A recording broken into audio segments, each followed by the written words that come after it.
Ladies and gentlemen, it's time for another round of Mind Your Puckin' Business with your host, Jeffrey Krentzman. Thank you, Dougie Sticks. Thank you very much for that. We had some technical issues here in the Second studio time this morning. was a little bit better than the first time. Second time's a charm. Yeah, we even had, like, knock on wood, we haven't had any technical stuff in a long time. That was the first time. But the brilliant minds here at Undefeated Media got it worked out like you wouldn't even know what happened. So here we go. So coming to you as always. Press the restart button. Yeah, there you go. We figured it out. Coming to you from the beautiful studios of Undefeated Media here in Bergen County, New Jersey. This is the Mind Your Puckin' Business broadcast, brought to you by our good friends, the Bamboozle Project, as well as DraftKings. We thank them for their sponsorship. You can go check out the bamboozleproject.com. Go on that website. You could save yourself 25% by using promo code MYPB. Even though we have found Indian summer here in the Northeast, I was told from someone this morning, not a reliable weather source, so I'm not going to say who it was, that it was supposed to get cold next week. So if that is true, get on the site, get your winter hat now, especially, and new sweatshirts going up on the website this week. Surprise items Dropping on the Bamboozle Project website. So go check that out anytime you would like. This is episode number 126. Ciento Viente Seis. We appreciate you coming. It just gets smoother as we go, baby. More experience. So episode number 126. We thank you for tuning in. You can send us your questions at any time to mypbshow@gmail.com, or you can DM us on the Instagram platform, which is probably the easier way to get to us. And that is at our Instagram page at Mind Your Puckin' Business, all one word, all spelled out. You can listen to the show on a variety of different platforms. You can listen on Spotify. You can listen on iTunes, or you can watch the show live on the video feed on YouTube. And Facebook. Yes, we seem to have forgotten about that. But it's there. But you know what? It's just we have a plethora of options for people. You have no excuse to not find one that works for you. You can find us. So, all right. So, how are you today? Before we get into everything good? I mean, as good as it can be. You were unfortunately spent your Monday night at the. And I didn't win the $1 billion jackpot. So was that last night? Yeah, it was last night. $1 billion jackpot. Didn't even know. All right. So a couple things here as we make way. You get to the halfway part of training camp every year for the Rangers, and you get to a point where every year there are decisions to be made, right? There's always players fighting for teams, playing for spots. There's really, 12 forward spots, 6 defensive spots. So there's 18 total skating spots. And, there's always a lot of people trying out for spots. So what has seemed to happen here in the last 4 days, I would say maybe 3 since the Islander game, is there is a tremendous amount of public push for Brennan Othmann to make the roster. Wow. Okay. Now, Brennan Othmann, if you remember, I'll take it back a step here. He was a first-round pick a couple years ago.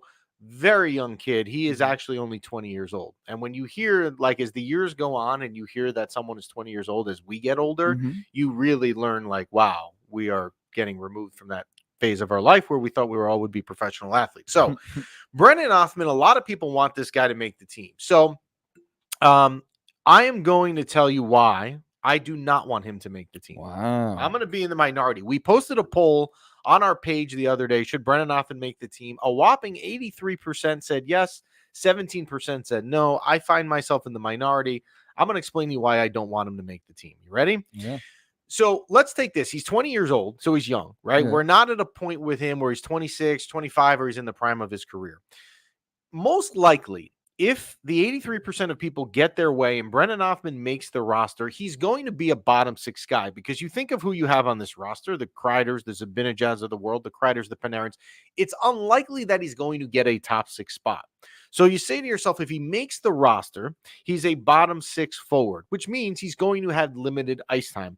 I would rather, knowing that he is young, I would rather say, let's have him start the year in Hartford, the AHL affiliate, and give him some more top ice minutes to help progress him along in the development. For all the people that scream about Lafreniere and Kakko that they came into the league, remember, they never went to Hartford. So maybe with this guy, we treat him differently and give him the opportunity to go down to Hartford and skate there. The other thing is this. If I am wrong, and he would be in a top 6 role, right? So say, you know what? He's not going to be on the third or fourth line. He's going to be on the first or second line. The problem with that is this. There's a problem somewhere. Someone's either injured or someone's not playing well or someone's in the doghouse or Peter Laviolette before the season started. And any of those situations are not a good one. Yeah. So to me, let Brennan Othman start the season in Hartford. Can he come up at some point during the season? Of course, absolutely, right? You know, players get hurt, things change. I'm not saying I don't want him on the team, but I think when you look at constructing the opening night roster for next Thursday in Buffalo, to me, he's better situated in Hartford. I mean, yeah, don't you have to make the team first before you're in the top 6?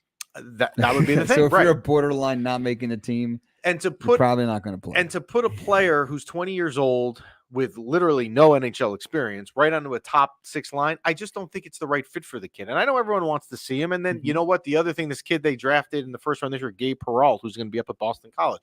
He's another great player. But you got to give these kids time to develop. It doesn't happen overnight. And the other thing is, Lafreniere and Kakko are examples of that.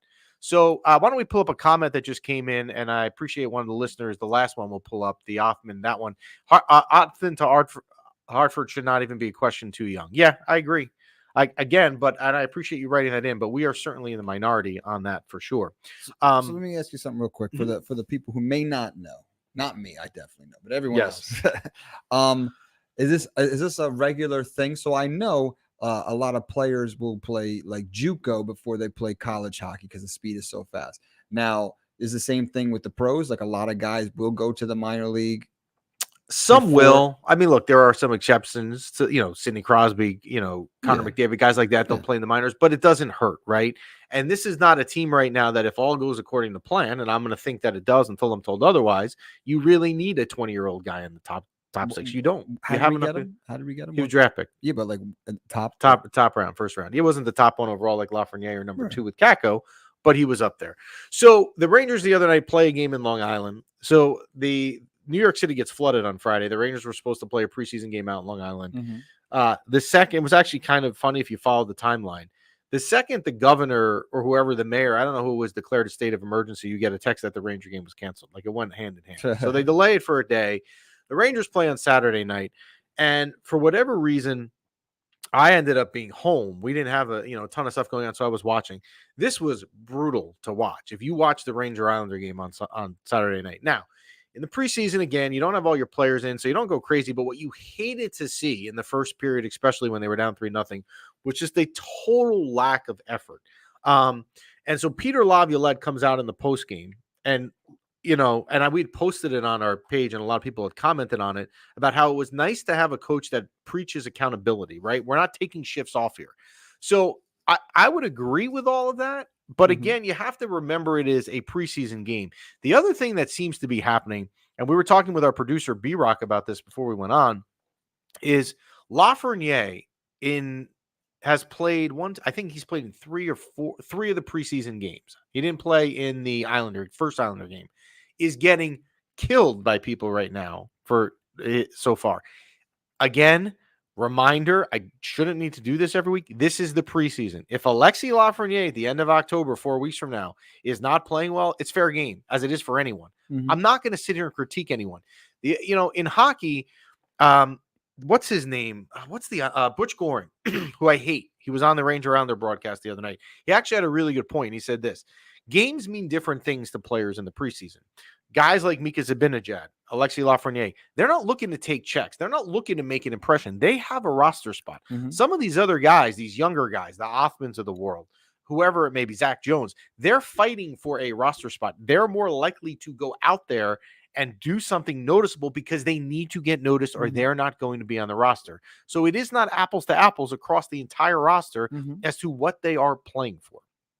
So that is another point I wanted to bring up. One other thing, Jonathan Quick. Now, we posted something in July. The Rangers signed Jonathan Quick on July 1st, which was not a secret at all.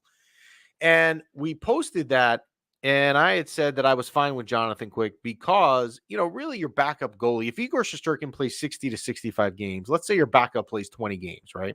It's an 82-game season. If your backup goes 10-10, you sign for that any year. If you're an NHL backup, you go 10-10 in the games, you don't have your starting player going on, that's fine.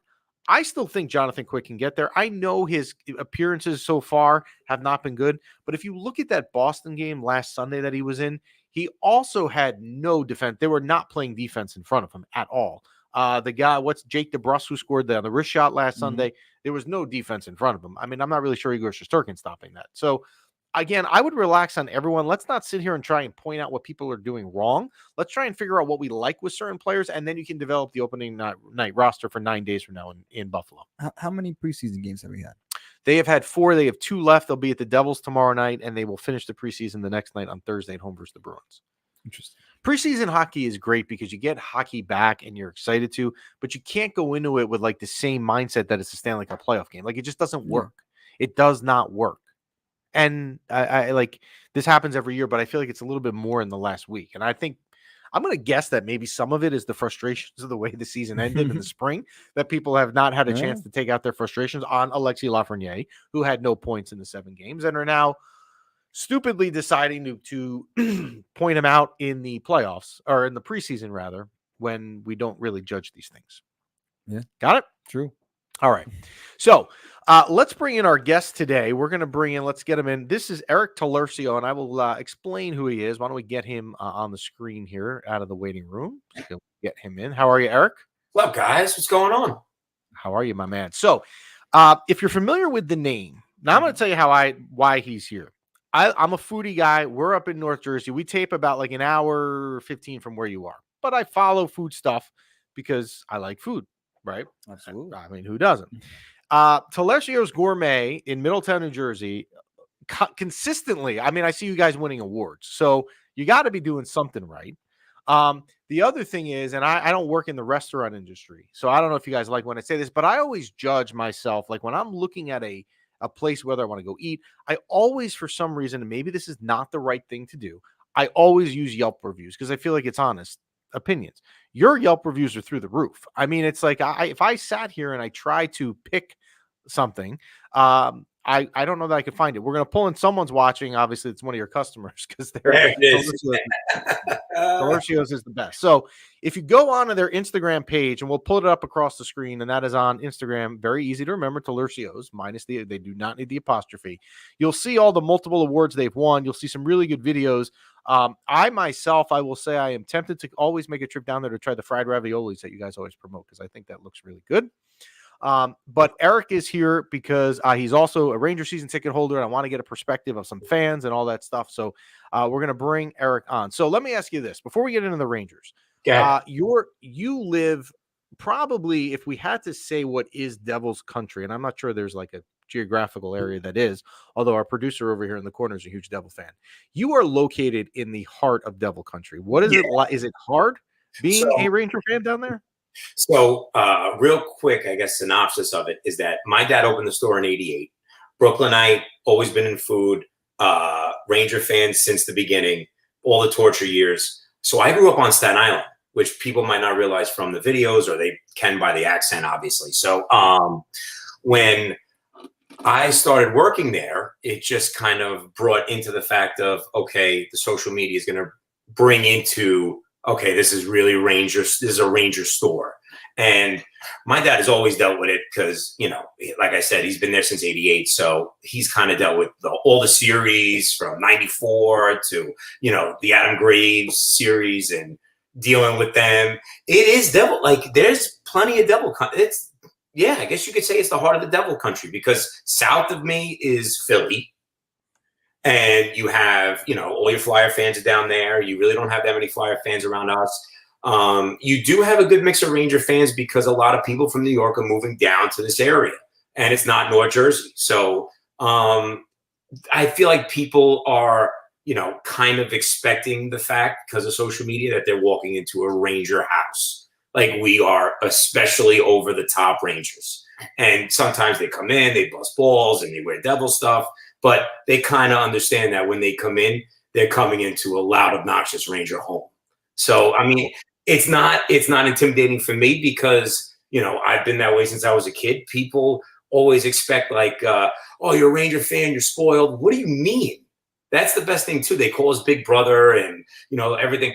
Like we are like the least Big Brother team probably in the league besides the Toronto Maple Leafs, and we're the 2 most valued teams in the league. So go figure. Like, it's very true. Yeah, it's like everyone's like, oh, well, the Devils have won more recently, and they're so much like pumping up the chest about preseason games. Like, they're undefeated in the preseason, fielding their full roster. Like, stop. I get it. It's funny you say that. I literally, before the show, said to our producers, a Devil fan, that I was at my daughter's soccer game yesterday, and a guy was there who's a Devil fan and was like pumping his chest that they're undefeated in the preseason. I said, most teams are not playing Jack Hughes and Tyler Toffoli and Jesper Bratt, who scored on the Rangers the other night, in the preseason. I mean, of course, you have your A team out. So, all right, So you are a season ticket holder as well, is that right? You have a ticket plan? Right. My dad's had him since the year after the lockout, which was our best chance to get him at the time. So smart investment at the time, for sure. All right. So the question that we talk, and I feel like we talk about it every week, and I'm getting so tired of talking about it, but I'm going to ask you because I feel like it's an important question. Yeah. Can Alexis Lafreniere, if we look back, and he was the first pick in that draft in 2020 when they pulled the lotto ball out of the machine on that Monday afternoon. He was the generational talent. He played in a Canadian league that Sidney Crosby played in. He had better stats than Sidney Crosby's. From what you've seen, either being at games, watching on TV, whatever, does Alexis Lafreniere have the skill set to be a star in this league? Again, I'm not. Everyone has to keep in mind that he's a kid, right? Like, first overall pick, French Canadian, like, pressure is on. And, biggest hockey market besides, let's say, Toronto or Montreal, where all the spotlight's on you. And you got to remember that the kid got drafted by us, is supposed to be the savior. So that is mental. Like, I get it. Like, you have all the aspects of, you're a professional and you should hide all that and everything else, but they're kids. Like, they're not in their 30s. Like, when we got Bobby Holik, like, he was already way past that. And forget that. Yeah, anything we got from the Devils was a joke anyway. So, like, you forget that all these guys that were proven at a later age, and we expect these players to come in and dominate. All right, granted, he's not a Jack Hughes, he's not a Matt Barzal. Like, all right, but is it because of the pressure? Is it because of the lack of pressure that all these other players thrive in? It's hard to say. I mean, of course, I'm going to hope against hope and say, hey, in non-typical Ranger fashion, let's hope that he gets there. I think playing on the off wing, might get him there. I hope, especially because right wing depth is obviously, horrible for us. So I think he needs his confidence and power play time, but he's got to earn it. And I think he has the right coach right now for that. And you don't want to break his confidence through the media, but I think, Lavi's going to say the right things and pull the right strings because he's been around the block a lot. So I hope so. If I had to put a percentage on it in stardom, I would say probably around 75% rather than 100% when he got drafted.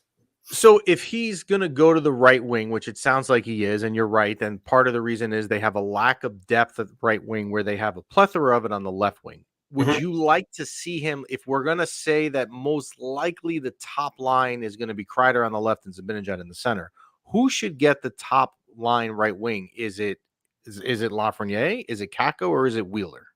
I would go Kakko. Like, my first 2 lines that I would do is that line when they were together, the Kakko, Kreider, Zibanejad line. And I wasn't always like a stat guy, like not a stat guy, like the advanced stats or whatever they call it. I was always an eyesight guy. But when you look at the driven possession that those 3 could do, you have Kakko, who, is definitely strong along the boards. He could hold possession. He's a monster there. So I think that the way that Kreider is, where he could work, Kakko could work along the boards, and you have Zibby there that could set them up and do what he needs, whatever he does, which is great.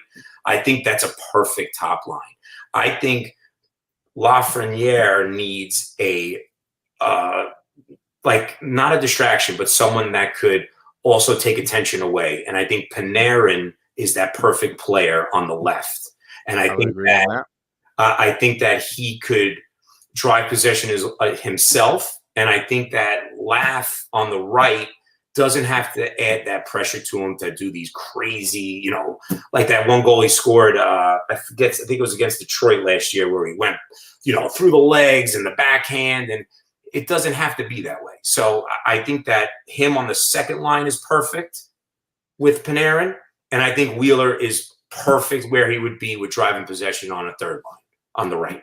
That's what, that's how I would envision them. I would do it too. Why don't we pull up that last comment, because it was right in line with what you were saying, Eric, from someone, and I believe it's something with Kako on the top right. Yes, Kako on the top right, please. Yeah, I would agree with Eric. I would agree with you. I think the top line should be Zibanejad, Kreider, and Kako. And then to Eric's point, he brings up a good point that, putting Lafreniere on a line with Panarin, who's going to take up attention, from the defenseman, might open up some opportunities for him to produce, as this is a very big year for him. All right. The other half of the equation, we segue perfectly into it, and that's Kaapo Kakko. Second round pick overall. We kind of have all been waiting, kind of like Lafreniere, I guess, every year for the year to be the breakout year. If he's put on the first line here, like we all would like him, and I think is a realistic possibility with Kreider and Zibanejad, do you think this is the year Kaapo Kakko breaks out for the New York Rangers? I mean, everyone's saying it. Like I watched Ken Danico said it, and obviously Rupp said it on NHL Network. I think that he is always, there's always something that was to, knock the shoe off the other foot. And I think that this is truly his year to really grasp it. I think his puck luck, and it's horrible to say that all the time because it's like, everyone has no puck luck or a great amount of it. He's been, smitten so bad the last couple of years, I feel like, or whether it be unbelievable saves, which happens to everybody, or off the bar. And I think that his confidence, you could even see in the first 15 seconds against the Islanders, like that shot's there, everything's there. And I think he is more prepared than Laff is right now to take that step. And I think Laff is that year behind, at least I think so, from being that level of where Kakko is. I think they're both, ideally would be great if they're both on the same pace to explode. I just think that Laff needs his confidence, whether it be, the whole year on the right, but I think Kakko is ready. I think he's strong. I think he's a monster. I'm not calling him Jaromir Jagr, but he has that presence along the boards where he's young and can hold it and can really drive possession and push it up to the point. I think he's exactly where he needs to be. Top line partner. Okay, we'll pull up. Why don't we pull up that last comment because it's about Taliercio. Apparently, we got a lot of your customers here watching with us. Another one, your belly is amazing. I'm telling you, man, we are the Ranger presence in Jersey. Like I really confident in that. I'm gonna have to make a trip down. So one of the questions I meant to talk about in the intro before you came on, and I didn't, but I'm gonna ask you because I'd like your opinion on it because you know your stuff. Someone had asked us this morning that it certainly looks like the sixth defenseman spot to play with Schneider is between Gustafsson, Ben Harper, and Zach Jones. Do you have a preference of who's getting the last defensive spot on the roster? I think it's a big thing because if you're playing with Schneid's on the right, you want someone that has, again, same thing. Like you don't want to keep going at the well with Jones, and I think he could do it. I really think Jones could do it. I think it's just timing is just bad right now because he's smaller. I think Gustafsson has that sixth spot. I think Harper. I think I think Harper's a great teammate. Stands up for his teammates. I think he's a great presence. But technically, you have a better version of Harper, which is sad to say that he's our captain, but he's great in Trouba. Like he's that guy that. Harper is, but he's getting paid to be our captain and to be that physical force. So I don't think that we need him on the left. I think Gustafsson has shown that he could move, and Schneider could be that physical presence on the right that could, throw offense in when he can. And I think it's stabilized a perfect third pair. I think Gustafsson and Schneider should be the third pair. I would agree. So I've never been, and I know I'm in the minority on this. I've never been a fan of Zach Jones. I think he's too little. I don't know that he's an NHL. I don't know that how good he's going to be. Harper to me is not that exciting. And why was Gustafsson signed? Like if he was, what was he signed for in the offseason if he wasn't going to be at least your sixth defenseman? So I would agree with you with that. Perfect, right there. Yep. All right. So one thing we try to do and I don't always do it, but I try to do it, is I try to be realistic. Like, I don't want to ever come on here and be like, the Rangers are going to win every game. They're going to go 82 and win the cup, right? Like, I don't ever do that. I picked against them sometimes. What is your realistic, if you were to use that mindset, what is your expectation and how far they're going to go in 2023, 2024? So just like every year besides, the Vigneault year where they kind of just got the system or whatever happened and the leadership was great and they just took off that first year and, he won the Jack Adams or whatnot. I think that it's going to be an adjustment that first half, and it's going to be people, the media really getting on them and saying, well, is it Gallant 2.0? I just think that Laviolette is not necessarily the perfect pick.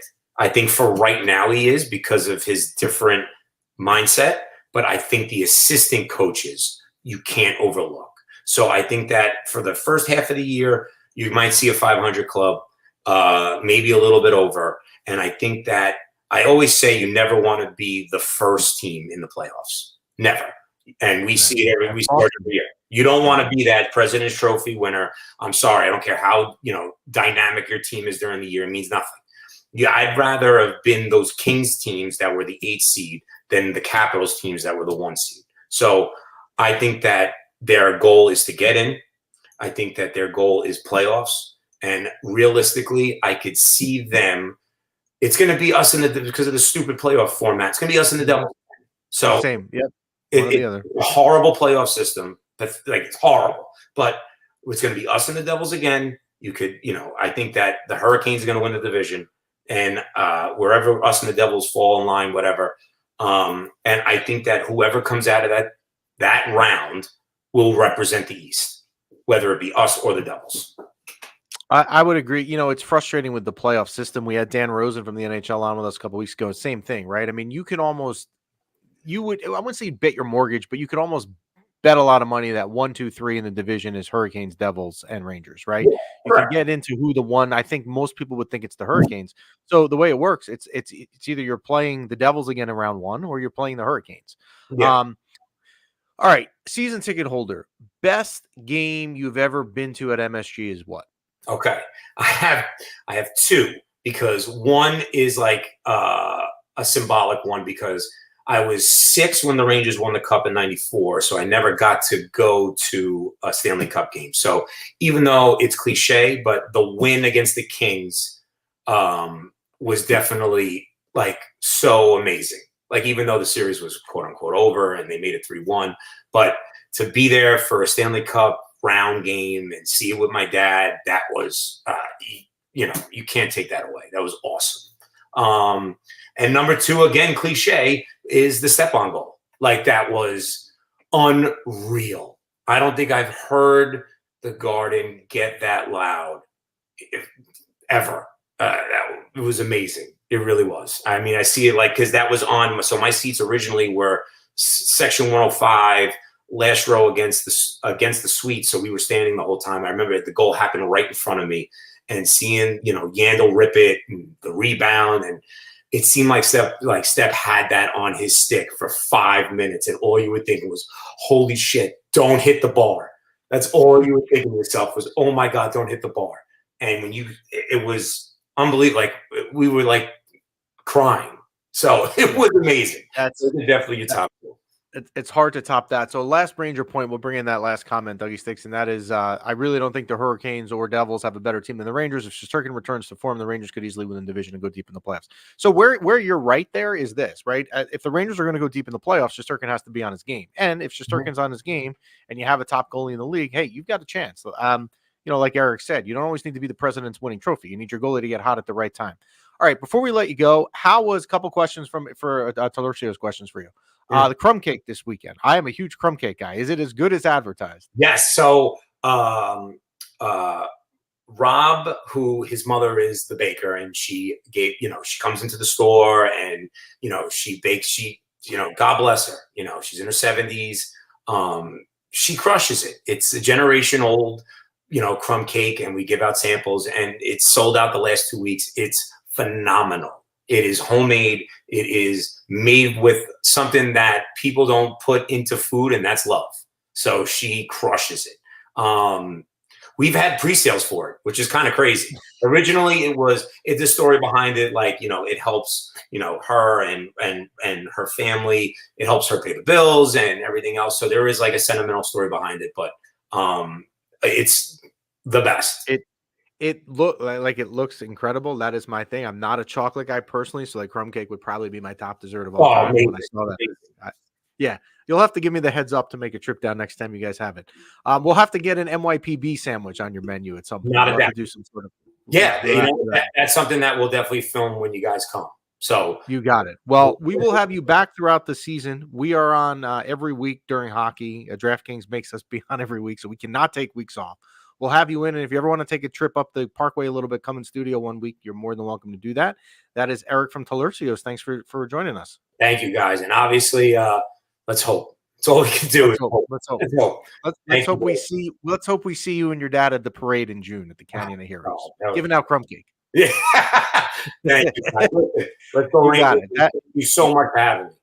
Anytime. We'll do it again, I promise. That is Eric from Taliercio's. Great stuff. Good spot as we get ready for opening night. Finally, 9 days away. This has 9 days. I've said this for a while. I've said this the last couple of weeks. Yeah. I think because the way the Ranger season ended, and it ended on May 1st, and normally the last couple of years they've been playing a little bit longer. It's the longest offseason ever. My goodness. And it's like now you start to think when you get so close to opening night that you're 9 days away, you now start to think, I was thinking this yesterday, like, where am I going to watch? It's not a home game. They start on the road. So where am I going to watch the game? So exciting as we get there. Is there a favorite bar or restaurant that you like to go? No, I never watch games out ever. Mm-hmm. I'm almost always home.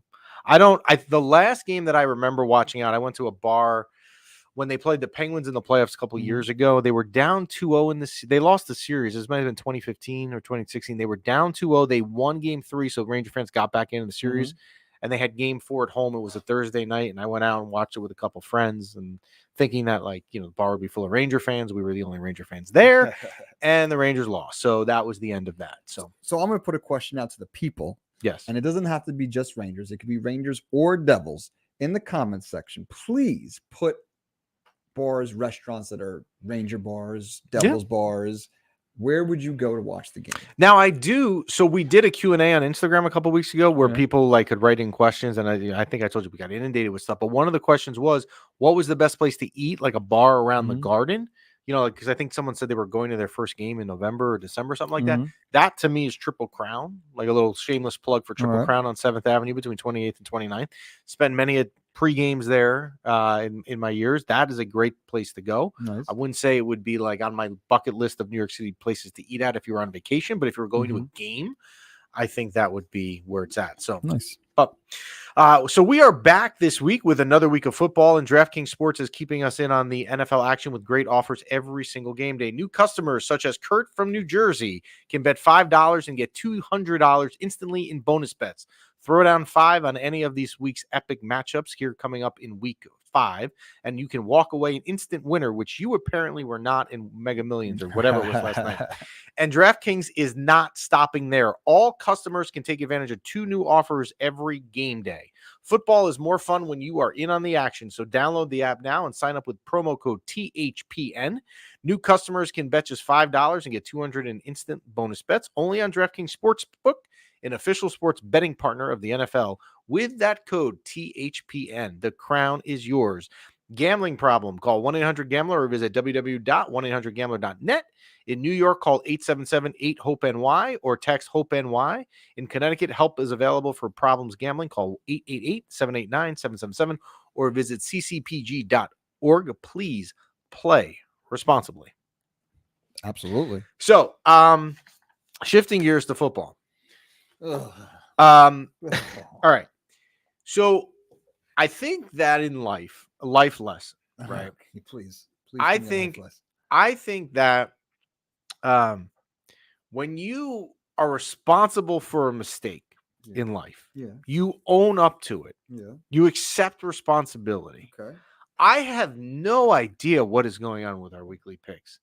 It is so to recap, the first week we were 0 for 5, which is hard to do. The second week we were 5 for 5, even harder, which is to do. hard to do.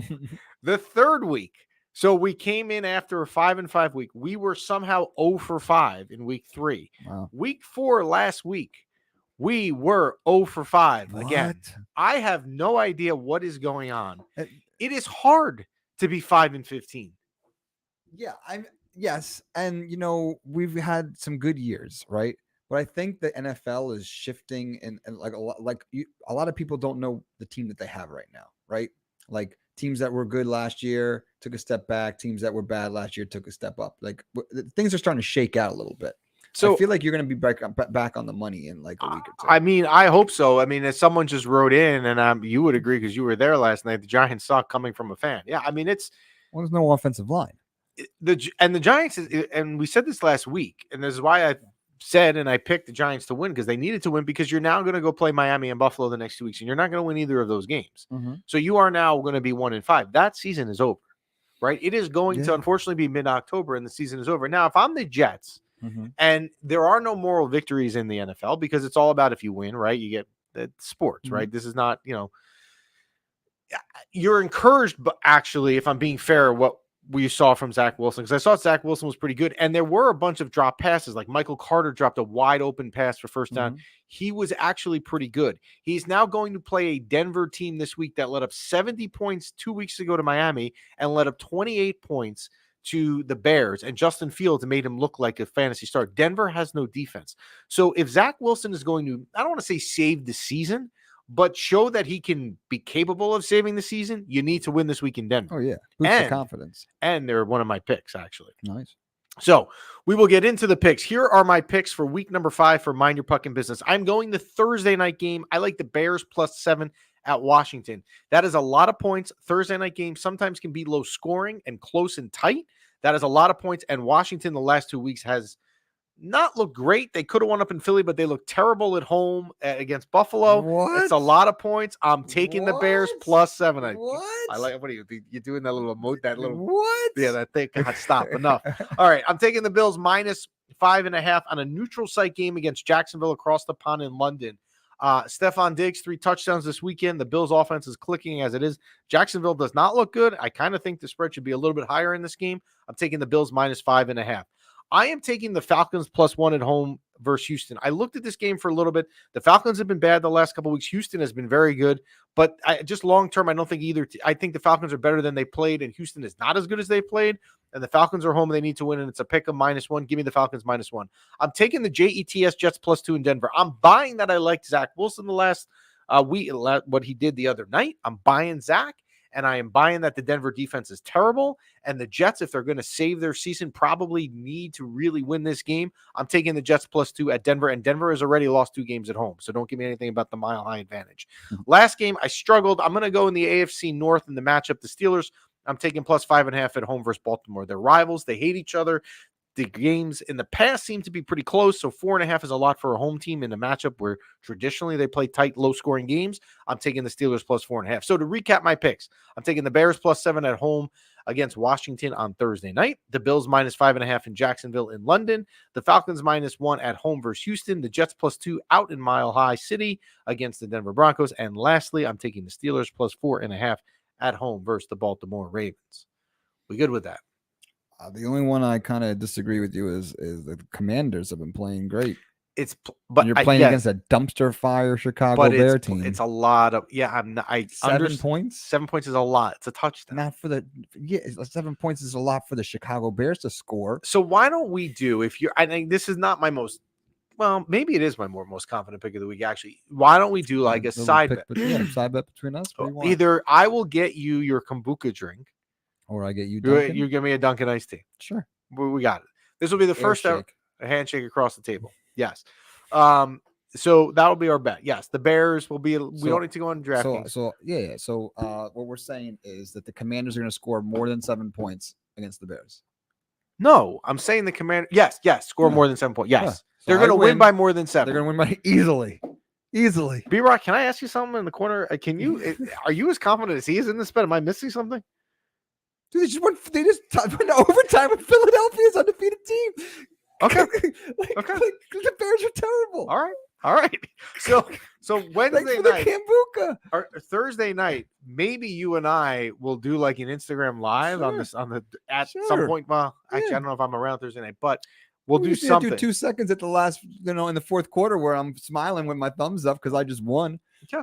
All right. So hey, you know what? I mean, we've got a gentleman's wager That on is a great gentleman. kombucha for or the a free Dunkin' iced tea. drinks. Yeah, Yeah. thanks for a free drink. I get it. All right. Anything else from you, sir? No, it's a shame that I just had to watch the Giants season end. When you have no offensive line, a lot of people blaming Danny Jones, but he didn't have really much time to do anything. He had a couple nice runs. So Daniel Jones doesn't. So the offensive line is weak, and he also they didn't. There was no non-existent. offensive line. So the offensive line is weak, and they didn't have Saquon. Yeah, but you're going to get Saquon back either this week or next week, and the Giants go play the like I said, they're down in Miami this week, and then they go down to they go up to Buffalo. That's why they needed to win last night. After that, the Giants play who you think is going to the Super Bowl, the Commanders, the next week. So the Giants play Miami, Buffalo, the Commanders, and the Jets, and then the Raiders and the Cowboys. Realistically, Dougie Sticks, the two most winnable games are the Raiders for sure, although it's not a gimme. And then I would have to say they're not beating the Cowboys and they're not beating the Bills or the Dolphins. So either the Commanders or the Jets. No. I mean, the Cowboys lost to Arizona. They're anything can happen with the Cowboys. They needed to win last night. That was a must win. Dolphins are going to be a problem. Bills are going to be a problem. Commanders are now going to be a problem. Jets is going to be it's going to go into overtime. You are really drinking the Commanders Kool-Aid. I'm not drinking the Kool-Aid. I'm not even a Commanders fan, but like, dude, this who's their quarterback? Is it a rookie quarterback? Is it a backup that got his shot? Like who? This is. I don't even know. Sam Howell. Where did this guy come from? I mean, made Philadelphia look stupid. Oh my god. So I'm based on that. Now, sometimes, Philadelphia could have been like, you know what, the Commanders stink. We don't need to show up. I get that, right? So they could have had an off game. But if you tie Philadelphia Eagles, you are going to destroy the Chicago Bears. Like the Bears and Denver are the two worst teams in the NFL right now. All right. Well, if the Bears and Denver, then you probably like my Jets -2 pick against Denver.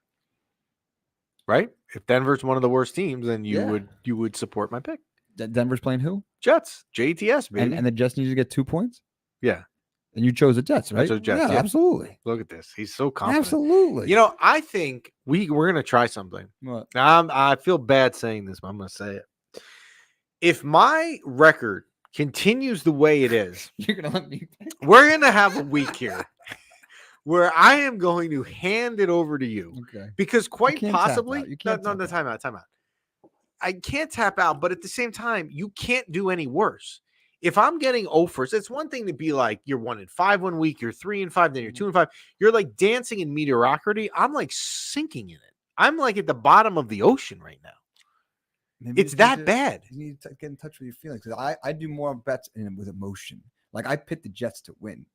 I made that bet. When, the other night? Yeah, with the Chiefs. I was like, you know what? I was like, there was 96% betting on the Chiefs, which understandable.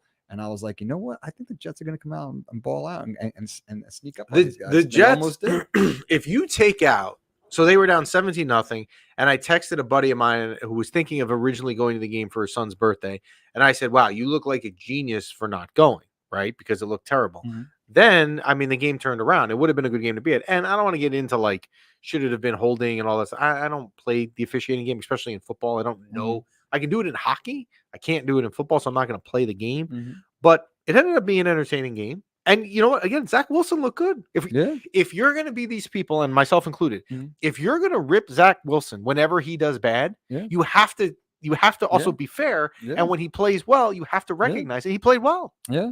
And guys drop passes.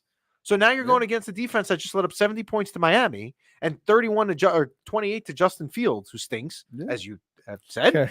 So you know what? Go out and prove it again, and then come home. And what do they play? They play the Eagles, right? But the Eagles led up to the Commanders. I mean, Zach Wilson, here's your opportunity. Yeah, it's gonna be great. Save the season.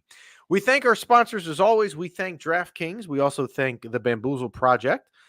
You can check out the Bamboozle Project at www.thebamboozleproject.com. Check out promo code MYPB. Save yourself 25% off your total order. We appreciate your questions and your comments live during the broadcast during the week. I think what we might do next week, we might feature some viewer questions as we get right into opening night. Well, we'll do that. We thank Eric from Taliercio's. Go down and check them out. If you're in anywhere really within driving distance and you need lunch today, strongly recommend you go and check them out. And I believe that is it from here. Anything on your end? No, good show. Are you tired from being at the Giant game late last night? It is exhausting, yes. But exhausting, and not because screaming and stuff, but just like you're watching these guys. There's no offensive line, and they're running the balls. If Saquon was there, how many times I had to yell, "Saquon's not here today," was crazy because they just kept running it up the gut. Well, the real win that came out of last night is that when you walked in the studio this morning, I didn't even know you went to the game because you looked alert as could be. You didn't come in hungover from your apple drinks that you make people in parking lots. Apparently, we didn't break them out yet. It's not cold yet. And when the MYPB sweatshirt comes out, you can wear that and have the hat and your warm fall drink. There you go. That's it for us. We thank you for tuning in. Again, we thank Eric from Taliercio's, and we will see you next week.